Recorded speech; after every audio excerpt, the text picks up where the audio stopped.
I was 29 when it happened, but the seed of this story was planted way before that, probably somewhere around my 20th birthday, when I first started noticing the small cracks in my family's foundation. My name's Tyler, and to most people who knew me growing up, I was the responsible one. The one who didn't cause trouble.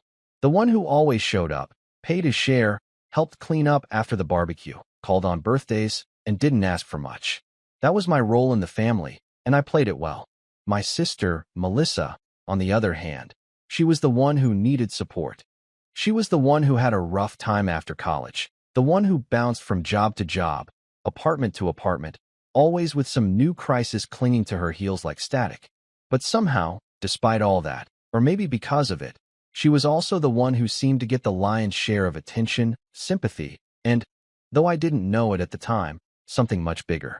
Now, don't get me wrong. I didn't hate my sister. Melissa and I weren't close, but we weren't exactly estranged either. We texted on holidays, exchanged stiff hugs at family gatherings, and made small talk over mashed potatoes at Thanksgiving. It was a civil, if distant, relationship. I figured we were just two adults going in different directions. I had a stable job in software engineering, a condo an hour from my parents' place, and a life I'd built through long hours and sacrifice. Meanwhile, she was still living just 20 minutes away from them, dropping by their place almost daily, always needing something, whether it was money, help with rent, or just someone to listen to her latest drama with a boyfriend who didn't get her. Our parents, well, they never said it out loud, but they treated her like a fragile glass ornament and me like a sturdy old tool they could always rely on. And I accepted that, for a while. Because that's what you do when you're the responsible one, right? You shrug it off. You keep being helpful. You pick up the tab at dinner when Melissa forgets her wallet. You quietly cover half of the utilities when mom and dad's heater breaks down. You nod and smile when they talk about how proud they are of Melissa for applying to a new job, even if it's the third time this year. You tell yourself they love you both equally. You tell yourself not to keep score. But the truth?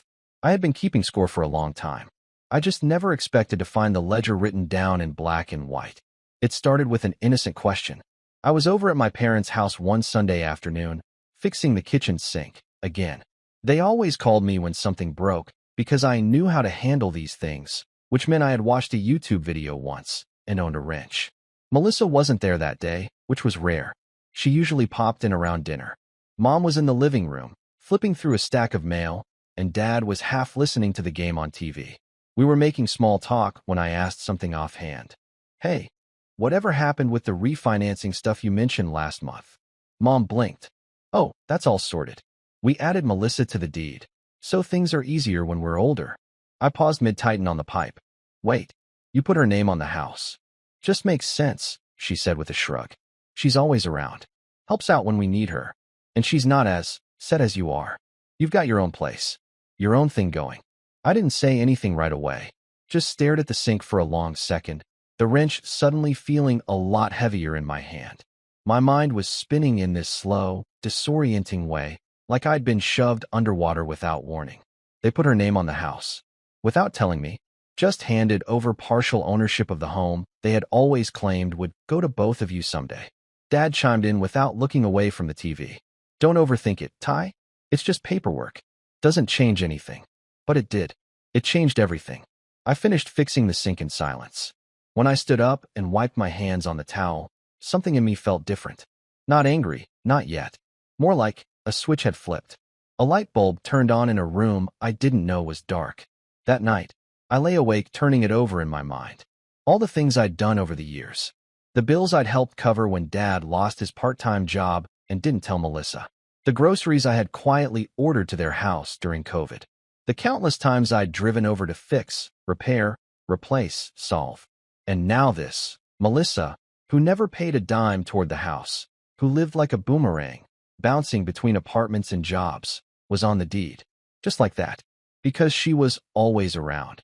That phrase echoed in my head like a mosquito buzz I couldn't swat. Always around. I guess being reliable gets you respect until someone decides presence matters more than contribution. I tried to let it go. Really, I did. I told myself I didn't want the house. I had my own. I told myself Melissa probably needed the security. I told myself it wasn't worth causing a scene over. But deep down, it wasn't about the house.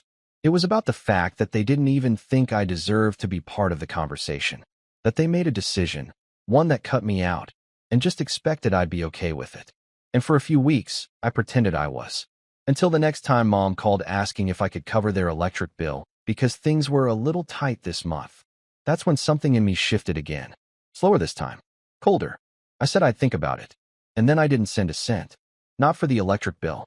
Not for the water. Not for the emergency groceries when their card got declined at the store. For the first time in years, I let the silence stretch. A week later, Melissa texted me. "Hey, Mom said you're being weird about helping. Is everything okay?" I didn't reply. 2 weeks after that, Dad left me a voicemail. "Just wanted to say we love you. And if you're upset about something, we should talk." I didn't call back.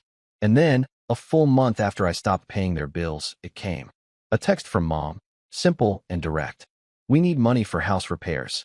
Can you help?" I stared at that message for a long time. My thumb hovered over the keyboard. So many things I could say.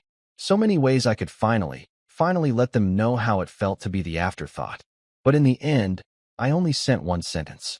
And the moment I hit send, I knew everything was about to change. My reply to Mom's message was 7 words long. "Ask the one whose name is on it." That was it.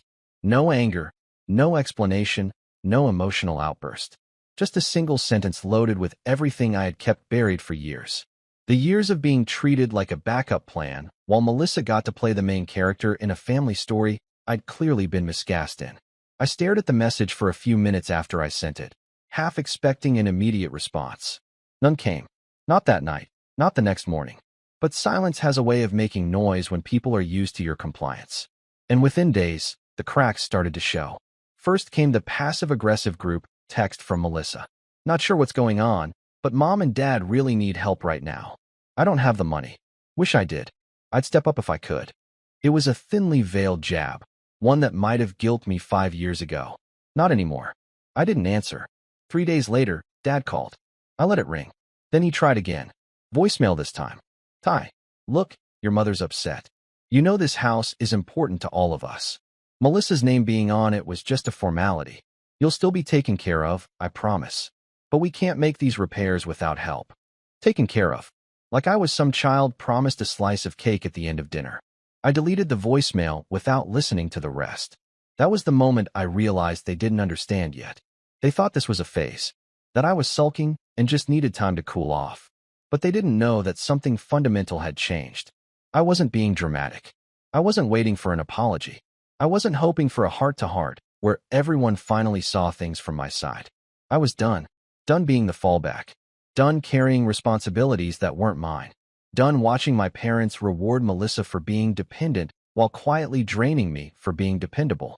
And right around the time they began to feel the weight of that absence, Melissa did something that ripped the last bit of sympathy I had for her clean out of me. I found out through a friend, not even through the family. My buddy Kevin, who's known me since high school and still lives a few blocks from my parents, texted me one evening out of the blue. "Hey man, weird question. Did you sell your parents your old patio set?" I blinked at my phone. "What?" He sent a photo. It was unmistakably my old outdoor furniture, black iron table, curved chairs, the glass top with the slight chip on the left corner. I'd stored it in my garage since moving into my condo because I didn't have a yard anymore. Nobody had touched it for months. But there it was, sitting in my parents' backyard. Kevin said Melissa told his girlfriend she'd scored it for free from her generous brother. That was news to me. I drove over the next day just to confirm. I didn't even go inside. Just parked across the street and stared at the backyard. Sure enough, there it was. My set up nicely on the freshly cleaned patio, with a potted plant I definitely hadn't left on the table. That night, I texted Melissa. "Hey, when were you going to ask before taking my patio set?" She replied 10 minutes later. "Mom said it was fine. It was just sitting there. You weren't using it." No apology. No acknowledgement that she'd crossed a line. Just more entitlement disguised as casual explanation. I didn't answer. 2 days later, she texted again. "You're being really petty about this stuff. We're family. It's just a table. Do you really need to make everything a problem?" That's when I realized she genuinely believed this was all just furniture. A few bills. A name on a document. She didn't see the years of imbalance. The slow bleed of respect. The erosion of boundaries. She just saw a brother who had always given and suddenly stopped, and it made her uncomfortable. But the table wasn't the real betrayal. That was just the surface layer. What came next, though? That was the punch to the gut. I was visiting my aunt, Mom's sister, about 2 weeks later. She and I had always gotten along well. She'd never treated me like an afterthought. She made good coffee, gave great advice, and never once asked me to fix anything when I visited. I think she always knew more than she let on, but she stayed out of it. We were sitting on her porch, watching the sunset when she glanced over and said, "So, you and your parents still not talking?" I gave a small shrug. "Not really. Figured I'd let them sit with it for a bit." She nodded. "You know they took your name off their living trust, right?" The words didn't register right away. "What?" She hesitated. "I probably shouldn't be telling you this, but I thought you already knew. Your mom told me they made some changes last month. Said it didn't make sense to split everything when Melissa was the one who'll be taking care of them someday." I stared at her. I couldn't breathe for a second. My ears rang. "You're serious?" She nodded slowly. I told her it was a mistake. "She just said you were doing fine on your own." That phrase again. Doing fine. It had become the excuse for every betrayal, every act of exclusion, every quiet reallocation of love, trust, and resources. I left my aunt's house in a daze. I don't remember the drive home. I just remember sitting in the dark afterward, on the edge of my bed, and feeling something in me crack. Not loudly, not like a movie scene where someone screams and throws a lamp. No, this was quiet, like the gentle snap of ice forming a fissure under pressure. They took me off the trust, without telling me, without asking, without even having the decency to hint at it in all those conversations about the future we'd had when I helped them budget or fix the roof or organize their taxes.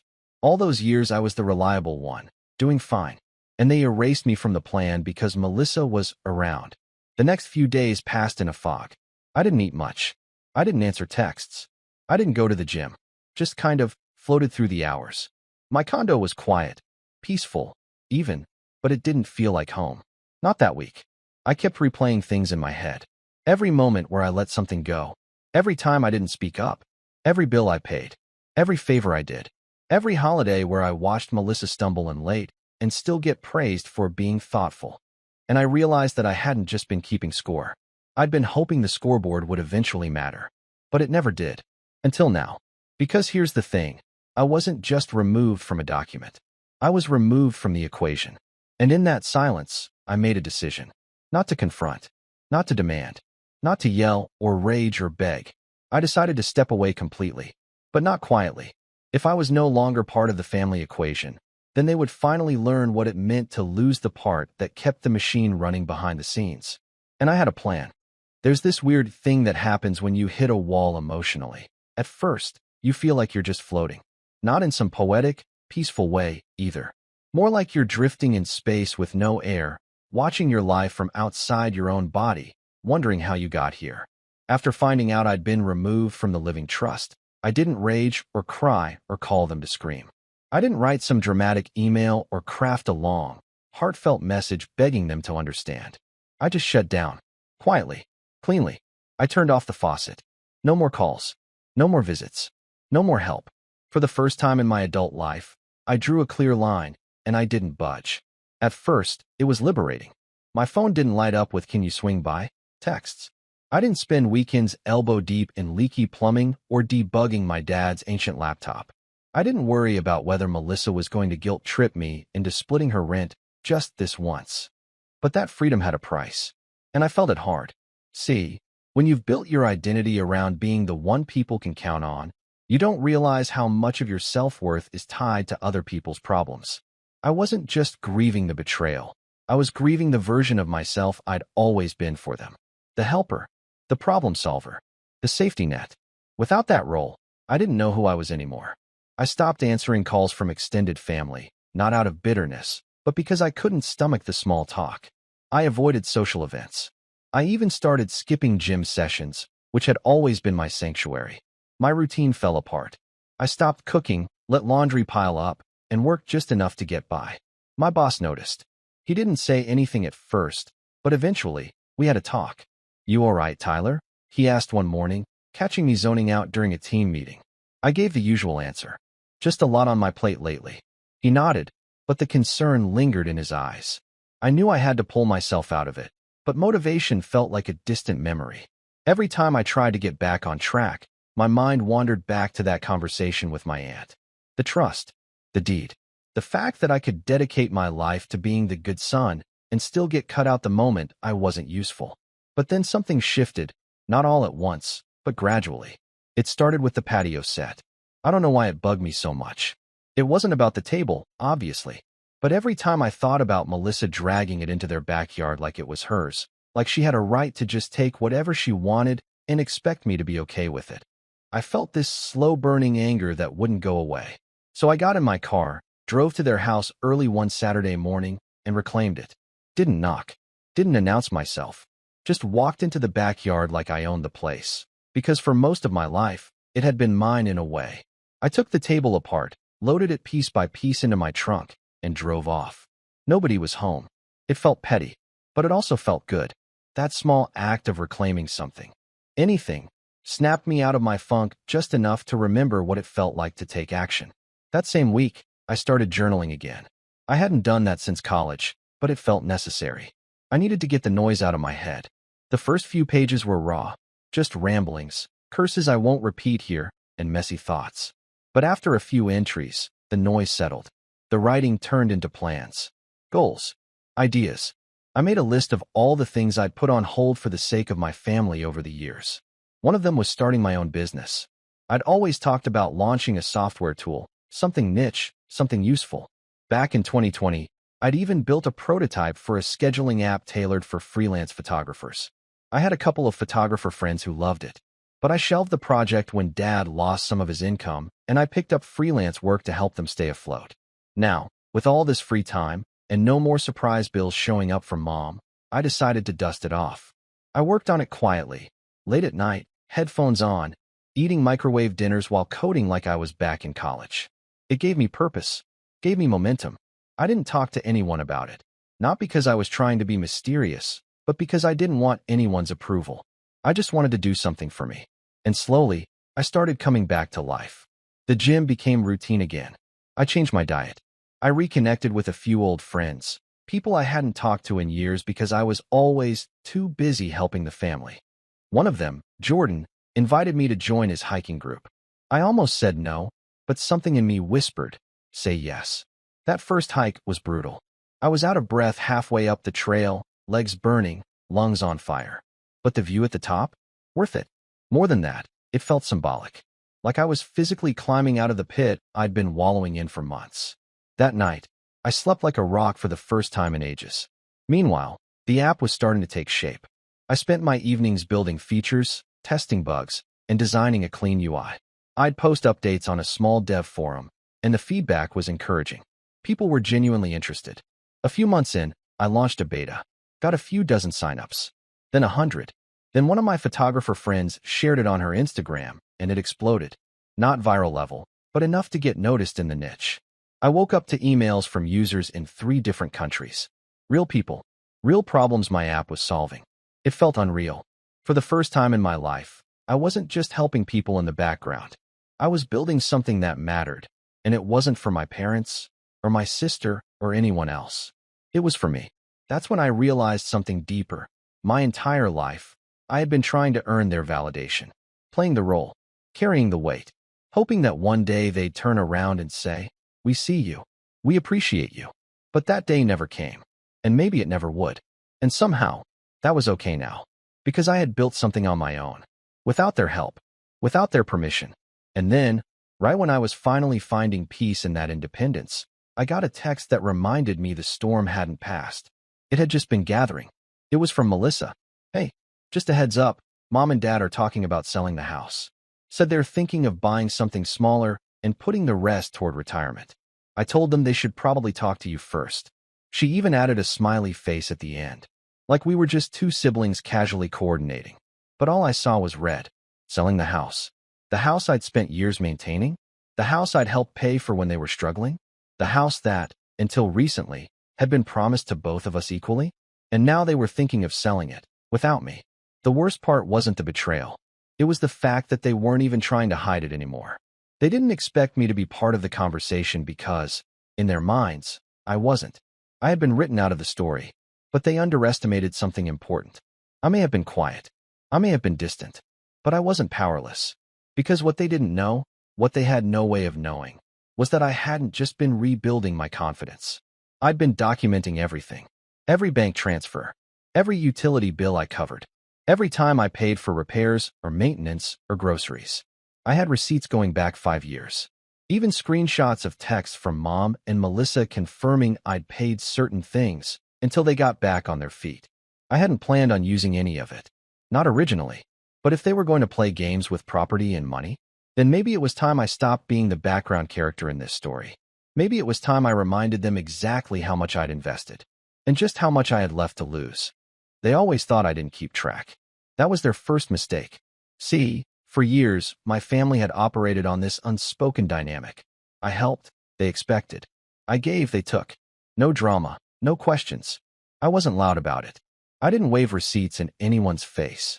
I just handled things, quietly, efficiently, the way a good son was supposed to. But underneath that calm surface, I kept everything. Every dollar. Every transaction. Every favor disguised as just a quick thing. And now, with Melissa's casual text about them selling the house, it all clicked into place. They had no intention of circling back to me. I wasn't going to get a say in anything. Not after they'd added Melissa to the deed, removed me from the trust, and shut me out of decisions I'd spent over a decade helping them navigate. I could see it playing out before it even happened. They'd sell the house, maybe gift Melissa the proceeds in some roundabout way to avoid taxes, and I'd be left watching from the sidelines, told to be grateful because I was doing fine. But they didn't realize something. I wasn't just a guy with hurt feelings anymore. I had leverage, and I was ready to use it. The first step was getting organized. I spent an entire weekend digging through emails, online banking records, and old text threads. I exported PDFs of bank statements showing every time I'd paid their water, electricity, or gas bills. Screenshotted messages from Mom asking for help with a surprise car repair. Pulled receipts from when I covered Melissa's half of a vacation they insisted she'd pay me back for. She never did. I even had Venmo notes labeled Mom's Meds and Roof Patch 2021. I didn't realize how much I'd contributed until I saw it all laid out in a spreadsheet. Total, $38,227.17. That's what I'd spent over 8 years, just on them. That didn't even include the interest I lost on savings or the freelance projects I'd passed up when they needed help moving furniture, fixing a leak, or dog-sitting just for a day that turned into a weekend. Looking at the number made my stomach twist. Not because I wanted the money back, but because they discarded me like I hadn't already paid my share.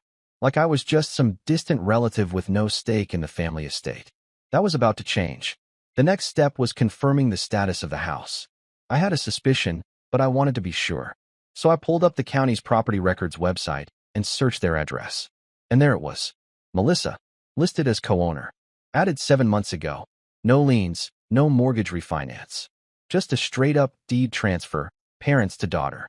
Likely using a quitclaim deed, which meant it happened quietly, without triggering red flags. I stared at the screen for a long time. She didn't pay a dime for it. Didn't lift a finger during the years I was pouring time and money into that house. But now, she had legal standing. She owned part of it. That should have been the part that broke me. But it didn't. Because I had something better than ownership. I had proof. And a plan. Step 1 was legal. I wasn't going to go full courtroom drama, but I wanted to know where I stood. So I called an attorney. Not some billboard, we get you cash, guy. I found a small, highly rated estate attorney in town named Harold who specialized in family disputes and financial contribution claims. We met over coffee. I brought my spreadsheet, my screenshots, my receipts, and my story. He listened quietly, barely interrupting as I laid it all out. When I finished, he leaned back, folded his hands, and said, "Let me guess, they didn't put anything in writing?" "Not officially," I said, "but I've got texts, emails, a record of all my payments." He nodded. "Good. That's more than most people in your situation have." I was surprised. "So, is there anything I can do? Legally, I mean." He tapped the table. "Potentially. If they sell the house and you've made substantial contributions to its upkeep or improvements, especially if there was an implied understanding of future benefit, we can pursue something called a resulting trust claim or even an equitable contribution claim. It's not guaranteed, but it's strong enough to make them think twice about shutting you out. I blinked. Wait, so I could sue them? For part of the house proceeds. You could threaten to. Whether you follow through or not depends on what you want out of this. That was the moment the gears started turning. I didn't want a legal war. I wasn't trying to ruin anyone's life. But if they were going to erase me from the picture, then maybe a well-timed reminder of what I brought to the table was exactly what they needed. And it had to come from the one person they never expected it from. Me. Step 2 was timing. I didn't confront them right away. I waited. I watched. Melissa's text had been vague, thinking of selling, which meant the process was still in motion. So I bided my time. Polished my app. Attended networking events. Went on hikes. Even started dating again. Meanwhile, Harold drafted a letter. Not a lawsuit. Just a formal notification of intent to pursue compensation in the event of a sale, citing financial contributions, documented proof, and a clear pattern of expectation built over years. It wasn't aggressive, but it was firm, and I held on to it. For the right moment. That moment came 3 weeks later. I got a text from Mom. The first in over 2 months. Hey sweetheart, I know things have been weird, but we'd really love to have you over for dinner next Sunday. Just us. Melissa won't be there. Let's talk. I stared at it for a while. And then I smiled. Perfect. I showed up at their house that Sunday with a bottle of wine and an envelope in my coat pocket. They greeted me like nothing had happened. Mom hugged me a little too long. Dad gave me one of those firm, manly pats on the back. The kitchen smelled like roast chicken and garlic, the exact kind of meal they always made when they were trying to smooth things over. We sat down, ate, made small talk, laughed at a few stories. And then, halfway through dessert, Mom set down her fork and said, "We want to talk to you about something, and I want you to listen before you say anything." I leaned back, hands folded in my lap. "We've decided to sell the house," she said. "We just can't manage the upkeep anymore. The plan is to move into a smaller place, something single level, closer to Melissa. She'll help out more that way." "Of course she will." Dad jumped in. "We know this might come as a surprise, but we've talked it through. We're going to split the proceeds with Melissa and use the rest to secure our retirement." That's when I knew. They were offering me nothing. They didn't even try to dress it up. "No, we'll talk about your share." No mention of everything I'd done. Just a cold, polite conversation about their future, with me placed neatly outside of it. I pulled out the envelope. Set it on the table. "What's this?" Dad asked. "Documentation," I said. "Every dollar I've contributed to this house over the last 8 years. Bills, repairs, groceries, payments. It's all there, along with a letter from my attorney." Mom's face went pale. "Tyler, what is this?" "I'm not suing you," I said calmly. "Yet. But if you plan to sell this house and leave me with nothing, I want you to understand something. This isn't just emotional anymore. This is financial, and I have every right to pursue compensation for what I've put into this property. You can split the proceeds however you want, but if my name isn't on that list, then you'll be hearing from Harold." Silence. Not angry silence. Stunned silence. They hadn't expected this version of me. The son who didn't shout, didn't beg, didn't cry. The son who kept receipts. Mom's lip trembled. "You would really take us to court?" "If I have to," I said, standing up. "But I'd rather not. I'd rather we have an honest conversation about fairness, about respect, about not treating me like a walking bank account while rewarding Melissa for being around." Dad opened the envelope. Scanned the spreadsheet. The numbers hit him hard. I saw it in his face. "I don't want to fight," I added, "but I won't be erased." And with that, I walked out. Calm, collected, clear. The setup was complete. Now all I had to do was wait for their next move. They didn't call the next day, or the day after that. I expected one of them to reach out, maybe a defensive voicemail from Dad, or a guilt-laced text from Mom. But the silence stretched. A week passed, then another. It wasn't until day 12 that I finally heard something. This time, it was Melissa. "I heard you threatened to sue Mom and Dad." "Seriously?" "No, hey. No pleasantries. Just straight to the point." I didn't respond. 3 minutes later. "This is low even for you. You're really going to take them to court after everything they've done for you?" That line almost made me laugh. Everything they've done for me? I wanted to ask if she meant the unpaid housework, the thousands of dollars, the broken promises, the uninvited betrayal on the deed. But I didn't give her that satisfaction. Let her stew in the version of events she'd built to protect herself from any sense of responsibility. By the end of the week, a formal email arrived. From my parents. Polite. Sterile. Probably drafted with the help of a lawyer. They had reconsidered the distribution of the home sale and were open to a conversation about equitable financial resolution in light of the historical contributions I had made. They even acknowledged, in writing, that I'd supported them financially on numerous occasions. That wasn't just a win. That was leverage. I didn't rush to reply. Let them sweat a little longer. I forwarded the email to Harold and scheduled one last meeting. We drafted a response. Again, no threats, no drama, just calm professionalism. I asked for $45,000. It was more than I'd spent, but less than what I'd be entitled to in court if we factored in interest, inflation, and lost opportunities. It was a fair offer. They agreed. Without protest. The revenge, in the end, wasn't loud. It wasn't fire and fury. It was paper. Calm, collected, legal pressure, the kind of thing people like my parents never expected from someone like me. The sale went through the next month. I received a direct wire transfer of $45,000, plus an additional $1,500 to cover legal costs, though they didn't say it outright. No apology letter. No follow-up call. Just silence. Melissa didn't reach out again, but I did hear about her eventually. Apparently, after they moved into their new place, a modest 2-bedroom condo closer to her apartment, things got complicated. My parents, now used to relying on me for every little crisis, found Melissa's brand of help lacking.